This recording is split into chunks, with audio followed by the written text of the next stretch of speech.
one's up where the drone is. Yeah, the drone one's fine, yeah. Okay. Fine. Okay, thank you.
Encroaching again.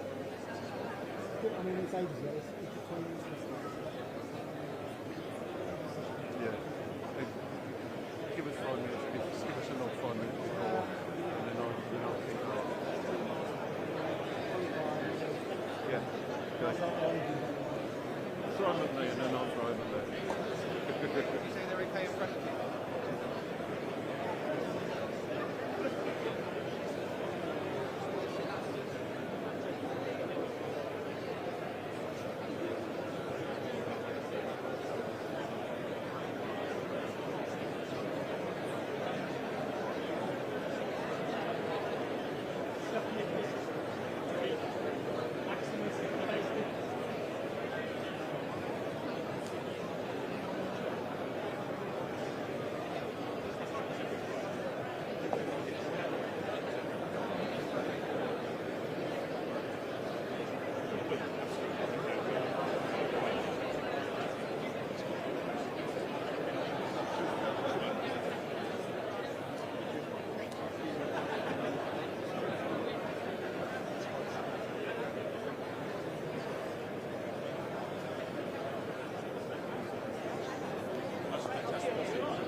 Do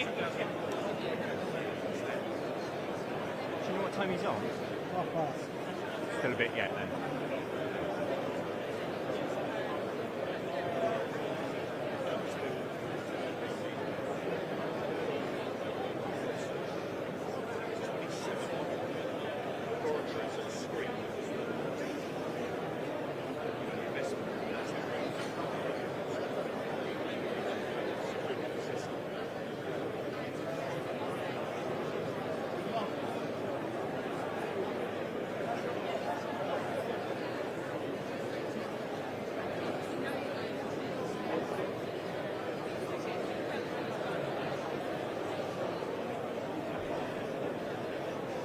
Amazing the way they do it.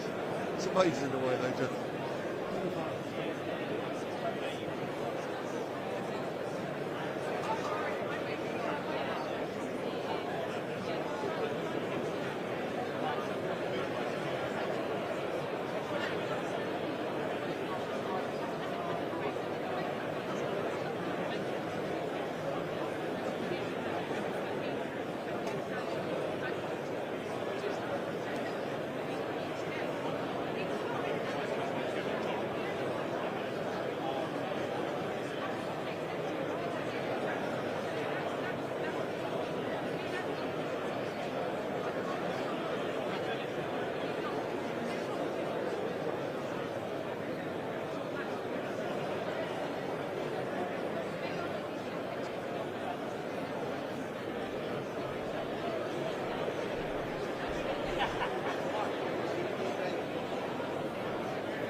tell me the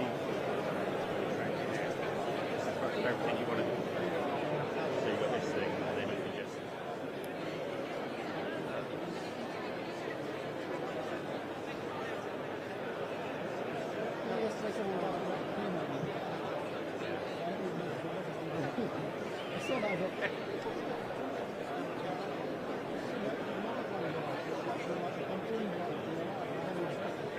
Yeah, all right, okay, yeah. No, so there's a load of shortcuts on there. Another person who read the manual from cover to cover.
Testing 1 2 2 2 1 2 2 2.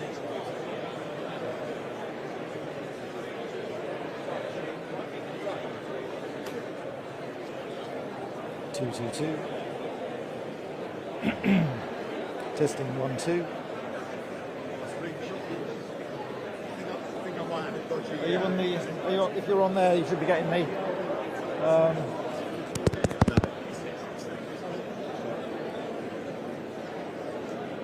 2 2 2. Testing 1 2. 1 2 1 2 1 2. 2 2 2 2 2. Line isn't it coming out that It is, yeah. 2 2 2 2 2. 2 2 2 2 2. Yep. Okay. Hello, Chris. How you doing? Good to see you. Yeah, good to see you. 2 2 2 2 2. Testing, testing, testing. Line for some reason. Okay. I can hear it when it comes through distorted at mic level, but not online. Yeah, that's bizarre. 2 2 2. Hey, hey. Testing 1 2 1 2. Hands right down on mic level, it's working. Oh, but it's going to be here, so 1 2 1 2. Testing 1 2 1 2. Hey, hey.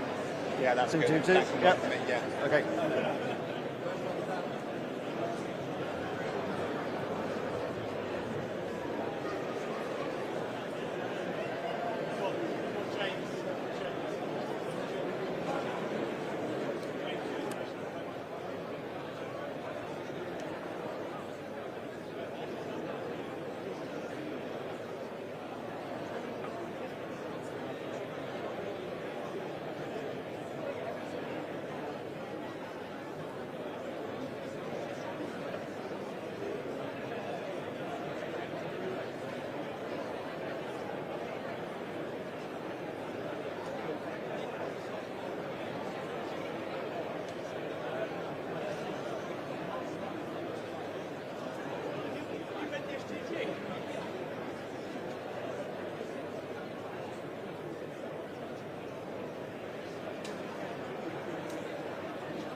No, I can do.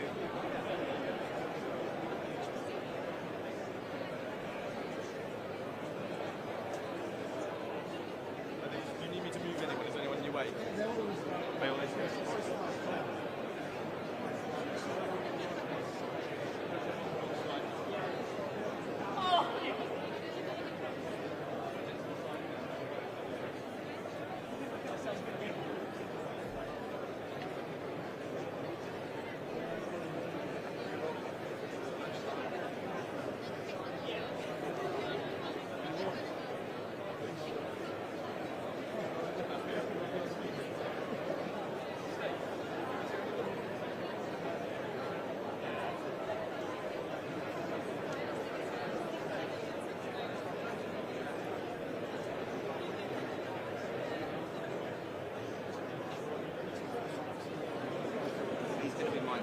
222. Testing 1 2 1 2. Hey hey. 222. Hey hey. Testing 1 2 1 2 1 2. Hey hey. 2 2. Hey hey. 2 2. Testing 1 2 1 2. Hey hey hey. 2 2 2 2 2. Testing 1 2 1 2. 2 2 2 2 2. Testing 1 2 1 2 1 2. No. I'm going to put this on him as a backup.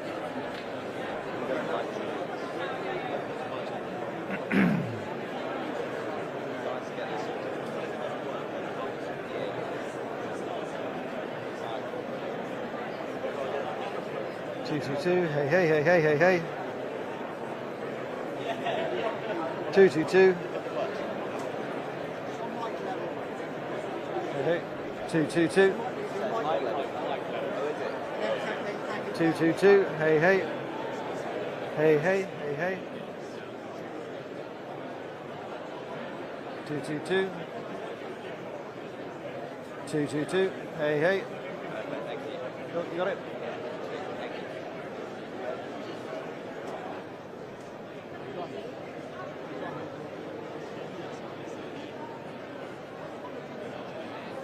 We're still okay on your sidelines. It's as good as it's come to get.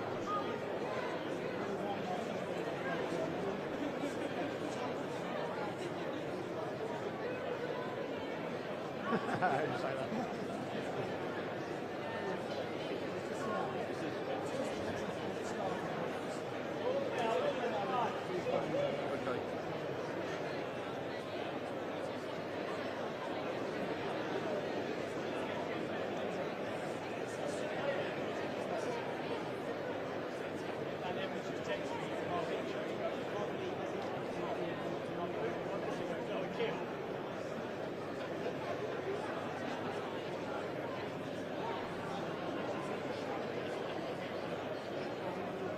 Is your shop going to be like waist up? Is that what we're doing? I guess so, because, yeah. So if we're like on our knees on the floor, kind of quite close to it, is that all right?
you okay? Give us a bit of time.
First bit, I want to talk about fence. This bit, I think I'm exclusively video.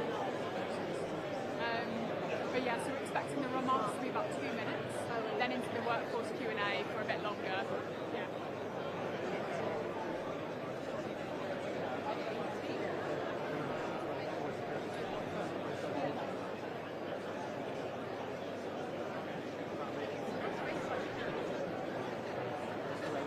I will be, yeah, sorry.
go. Hello, good morning, guys. I'm Ellen. I was a technical apprentice here at Leonardo Luton, and this morning we've had the absolute privilege and pleasure to host the Prime Minister in our site. We've been through some lab tours, we've had some amazing demonstrations. So without further ado, Mr. Prime Minister. Ellen, thank you very much. Thank you.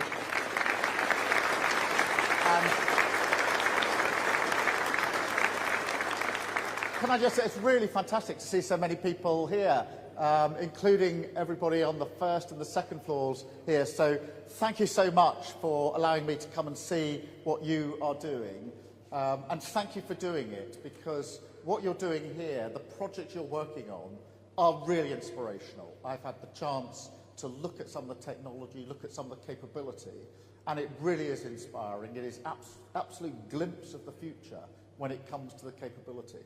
But also, my other takeaway from this morning is going to be how inspiring all the staff and the people working here are. Ellen was an apprentice here. I love these stories.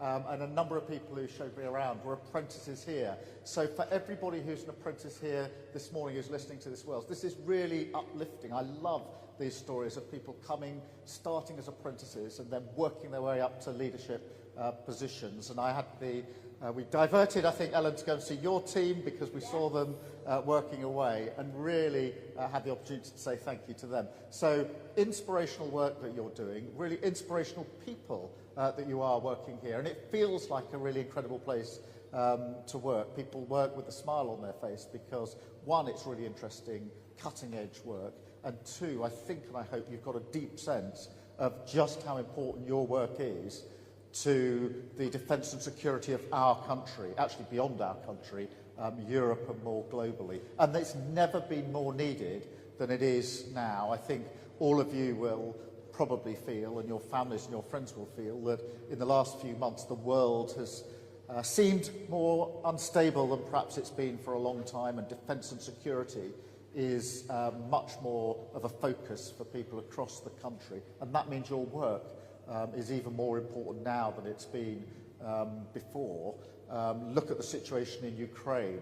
And I was in Ukraine, the last time I was there was about 6-7 weeks ago now, and I was really struck by the change over the 3 years of the conflict in the way in which the conflict is being fought, and the fact that drones, semi-autonomous and autonomous capability is absolutely at the front line now. And that gives me a real sense that what you're doing here is really relevant to what we're doing in Ukraine, but also really relevant to the way in which we need to be able to defend ourselves as we go forward.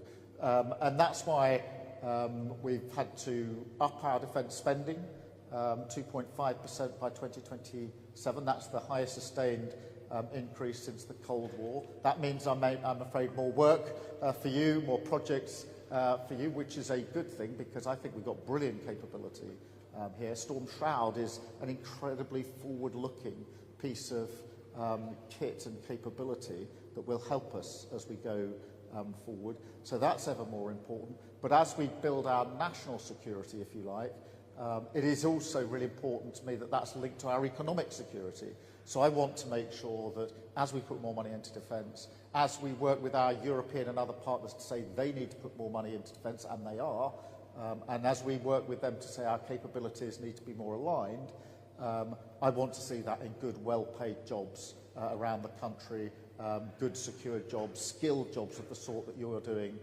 here. So thank you so much for allowing me to see what you are doing. It is really inspiring. I take away both the capability and the way that you do it.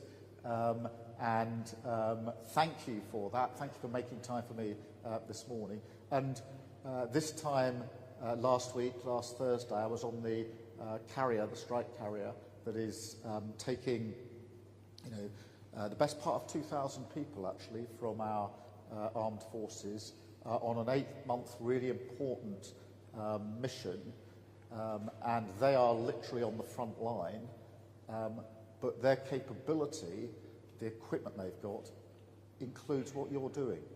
And therefore, just as I said to them last week, I'm proud of what they do as they set off on that mission.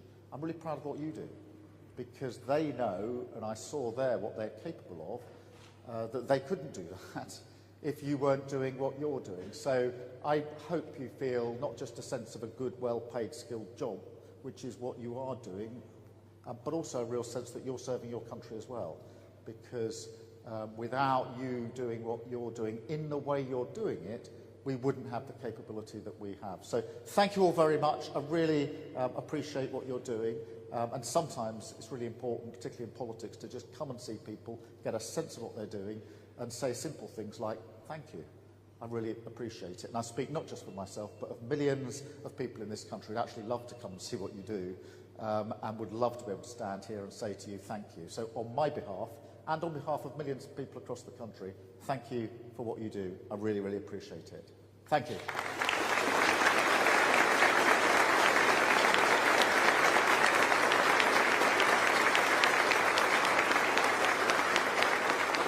And I think the plan is now we're going to take some questions. So do we have some people with some questions? Yes. Your name is? Peter.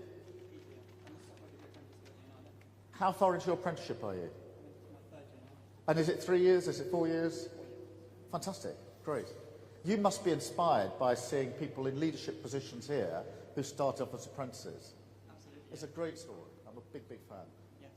Over to you. So my question is, most of the British defence industry now have been receiving protests, and we have also had protests here outside and at our base. You've had protests outside here, have you? Yes. Right. And on some of our off-site events. And these protests attack our workforce for doing their jobs that support the UK security.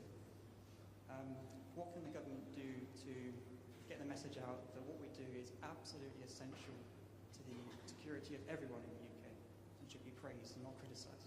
Well, we need to get the message out, and one of the good things about coming here is being able to have the cameras, have journalists come in here for the purpose of this morning's visit, so that the journalists can use their skills to tell your story to the outside world. So that is really important. I think there's a bigger story than just showcasing the work that you're doing here, big though that is, because you know, we have the right to freedom of expression and to protest in this country, but that was hard won.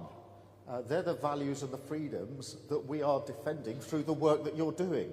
So in a sense, the protesters to some extent should be grateful to you, because what you're doing, the capability that you're putting into the defence and security of our country, is intended to ensure that we don't get drawn into conflict, because we've got the capability, and we're showing the world that we've got the capability to defend what we believe in. And we believe in people having the ability to express their views, but people who express their views ought to appreciate that you are actually helping them through the work that you're doing, exercise the freedoms that they are exercising. So there's the story about what you're doing, which is a really important story. And I know they'll probably ask me other questions in a minute, I suspect.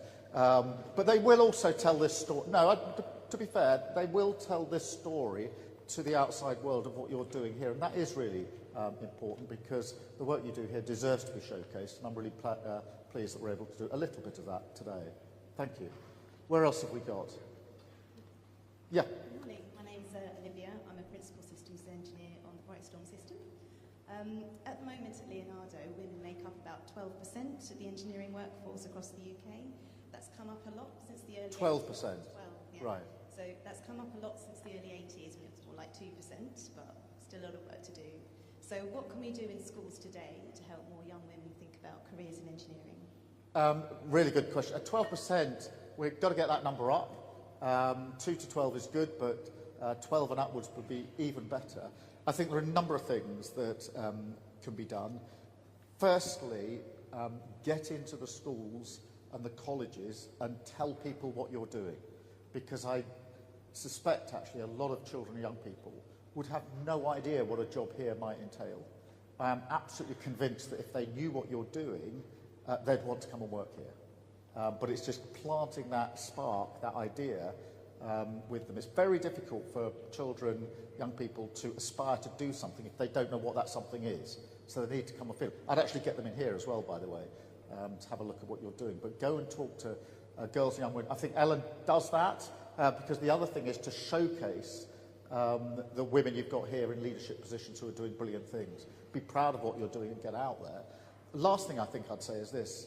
I think there's quite a lot of evidence showing that when it comes to more women in the workforce, which is always a good thing, the sort of critical mass point, there comes a point where once there are enough people, then that in itself becomes a magnet. So go out and tell that story, particularly go into schools. I'm a really big fan of this. All of you will at some stage in your lives have got the spark to say, I want to go and work in this area, I want to go and develop my skills, do an apprenticeship, whatever it may be. There'll be different reasons. It may be family, it may be really big interest in things you're doing at school. But very often it's because somebody else has shown a young person what it is to do a job like this. So go and tell your story, tell it to girls, tell it to young women.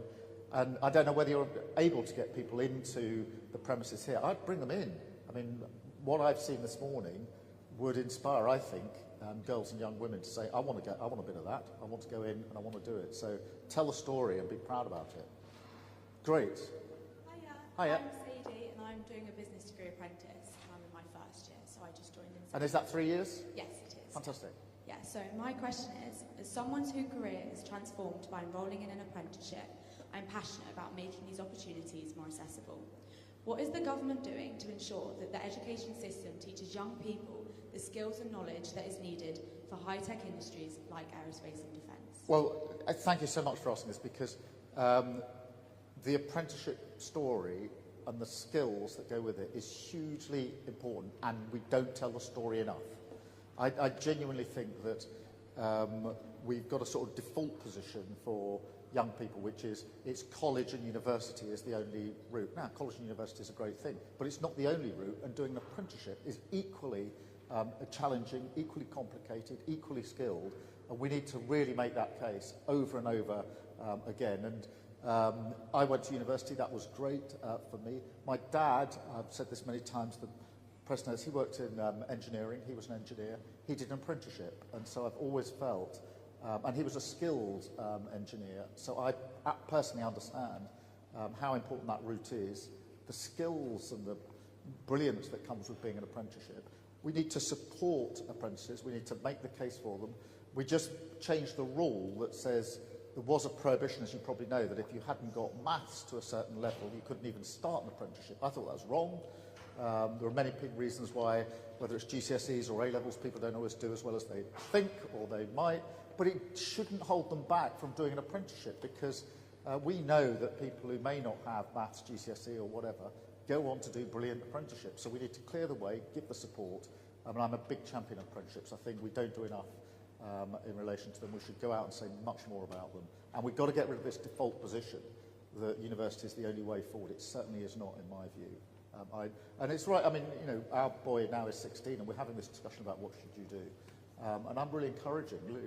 Look at apprenticeships. Good. Is there any other questions from anyone? You've got a question? No. Yeah. Sorry about that. Hello, I'm Georgiana and I joined Leonardo on the graduate scheme in 2023 and then I've since become a project leader. My question is, as we look forward to the EU-UK summit on the 19th of May, how does the government plan to balance domestic defence capabilities with international collaboration and procurement? I think this is such a good question, because if there's one big message coming out of the last 6 months, it's that European countries, including the United Kingdom, need to do more on defence and security. I think it's vital to the peace in Europe and beyond. I think it's vital to holding NATO together. And I don't say it should be Europe or the US, we should do both, but our European countries and us need to do more. And that is why we're collaborating on a number of levels. We've got the summit coming up in 2 weeks, the EU-UK summit. That is a real opportunity for us to reset our relationship, bring ourselves closer to our allies. But outside of that, we've set up, as you may have seen, the Coalition of the Willing, which President Macron and myself have sort of steered a group of countries that are prepared to sort of lean forward when it comes to providing the support that Ukraine is going to need. The lessons there are we need to work together, we need to coordinate better, I think we need to share capability better. I'd like to see some of what you're doing here talked about in the meetings I'm having, because one of the lessons we learned, for example, in Ukraine is that many allies were willing to put capability forward to Ukraine. That's a good thing. But because our capabilities are slightly different and we haven't coordinated in the past, it's not as effective as perhaps it might otherwise have been. So I think there's a really big prize here, and I want us to be in that part of that. Of course, that will mean more work, more contracts for you on some of what you're doing and contracts for the future. So thank you very much indeed. Thank you. Anybody else? Yes. Hi. My name's Georgia, and I'm a business degree apprentice in my first year here. And my question is... That's again 3 years. Again, 3 years, yes. Is that linked to a particular university or college? So we attend University of Hertfordshire, which is in Hatfield, and we go... Oh, yeah. Okay. Yeah. And my question is, in many countries, governments strongly support their national defence champions in global competitions. Going forward, how will the government support British defence firms as we look to enhance our international export capabilities? We do, and we need to do more of it.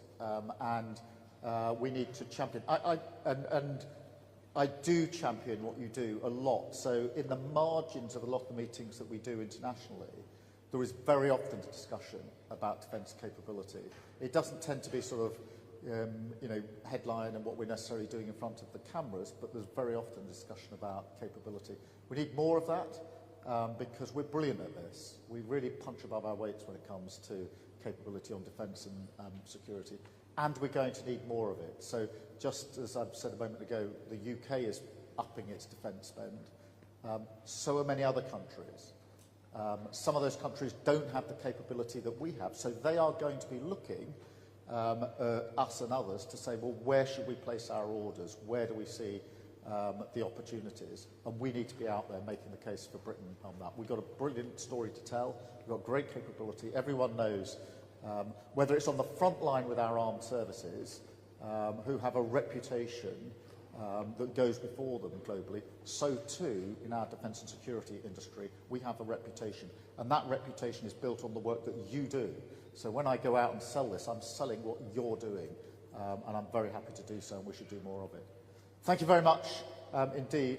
I think the plan is now I'm going to mingle for a bit, and then I'm going to go and talk to our friends from various bits of the media. So very nice to see you. Thank you very much, all of you.